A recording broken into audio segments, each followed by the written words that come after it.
Fala galera, sejam bem-vindos a mais uma aula aqui no canal Biologia Legal.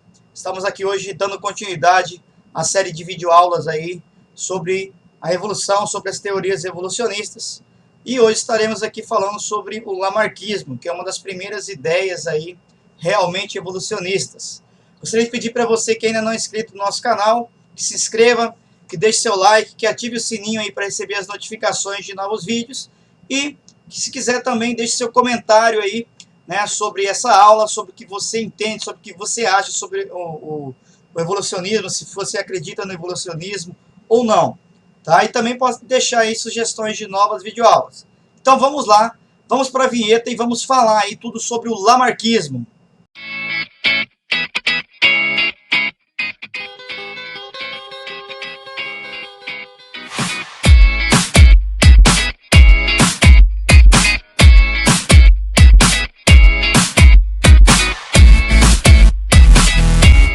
O lamarckismo corresponde aí às ideias desenvolvidas pelo naturalista Jean-Baptiste Lamarck sobre a evolução dos seres vivos.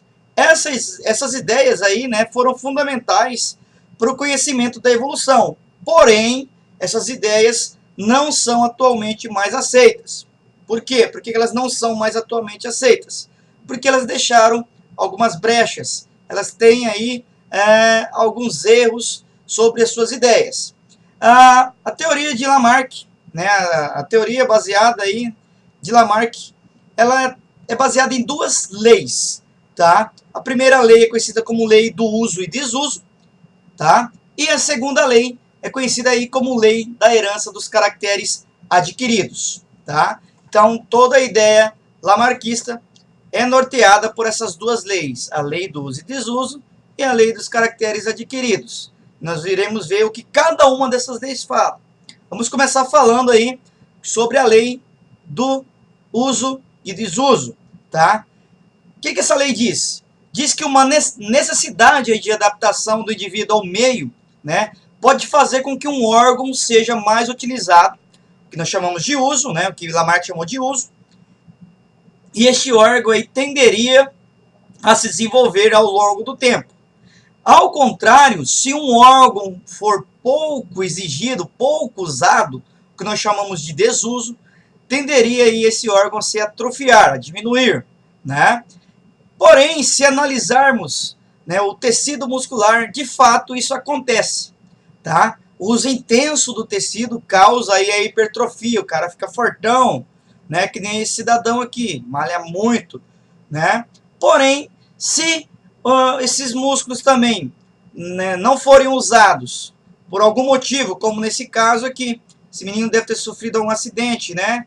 Perdeu o movimento das pernas por algum tempo, tá? O que acontece quando você fica, né, com um órgão seu parado por muito tempo? Os músculos vão atrofiando, tá? Então, Darwin observou essas situações que acontecem no dia a dia, tá? E chegou a essa conclusão, tá? Então, no caso, quando eu uso bastante tecido, esse órgão aumenta, nós chamamos de hipertrofia. Quando eu não uso, né, por um período prolongado, ele vai, né, ser atrofiado, chamamos de atrofia, vai diminuir o seu tamanho, tá? E a segunda lei é conhecida aí como lei dos caracteres adquiridos, tá? Segundo essa lei, as características adquiridas aí pelo uso ou perdidas pelo desuso seriam transmitidas à descendência aí ao longo das gerações, ao longo do tempo, tá? Então essa é a ideia da lei da herança, né, dos caracteres adquiridos. Se eu adquirir uma característica hoje, né, se eu fiquei malhadão, entrei na academia, malhei bastante, se eu tiver um filho futuramente agora, esse filho tenderia, segundo essa ideia, né, da lei da herança dos caracteres adquiridos, ele deveria nascer já malhadão, fortão, tá? Porém, nós sabemos que isso, na verdade, não acontece, tá? Isso que nós vamos ver agora, essas brechas, essas falhas. Então, porém, antes de falar dessas falhas, nós vamos usar um exemplo aqui, um exemplo clássico dos livros didáticos, que é o caso da girafa, né? Porém, gente, fica muito atento, Lamarck nunca falou de girafa aí nos seus escritos. Porém, é o clássico aí dos livros didáticos, né? Então, segundo a ideia lamarckista, as girafas ancestrais aí possuíam um pescocinho curto, pescoço menor do que as atuais. Com o passar do tempo, o ambiente mudou e as folhas das árvores passaram a se localizar cada vez mais em galhos mais altos. Para alcançar essas folhas, né, as girafas esticavam o pescoço constantemente para tentar pegar essas folhas. Devido a esse uso, né, prolongado do pescoço para pegar essas folhas, esse pescoço passou a ficar cada vez mais comprido. E essa característica foi passada para os descendentes que já nasciam com o pescoço compridão.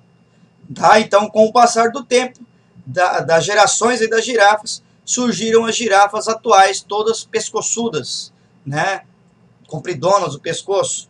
Beleza? Então, esse é um exemplo clássico. Tá? Porém, lembrando que Lamarck não falou isso. Quais foram os erros de Lamarck sobre essas ideias? Então, nós vamos ter alguns erros. Hoje, nós sabemos aí que somente as modificações, né, a nível de gametas das células reprodutivas que vão poder ser transmitidas aos descendentes. As modificações dos tecidos corporais citadas aí por Lamarck na sua teoria, tá, vão acontecer no que nós chamamos de células somáticas. E essas características adquiridas ou perdidas aí durante a fase adulta não são transmitidas aos descendentes. É bem fácil a gente ver isso no dia a dia. Se você conhece um amigo marombado, uma amiga marombada aí, tá? Pode ser os dois marombados. Quando eles têm um filho, esse filho já não vai nascer aí, né? Fazendo flexão, fazendo abdominal, já fortão, malhadão. Isso não acontece, tá? Então, fica bem claro, né, que essas ideias são errôneas. Outra situação também, uma pessoa sofre um acidente, perde um pé, perde uma perna, um braço, ele faz um filho. Esse filho não vai nascer sem uma perna ou sem um braço. Se as ideias lamarquistas fossem realmente certas, isso aconteceria.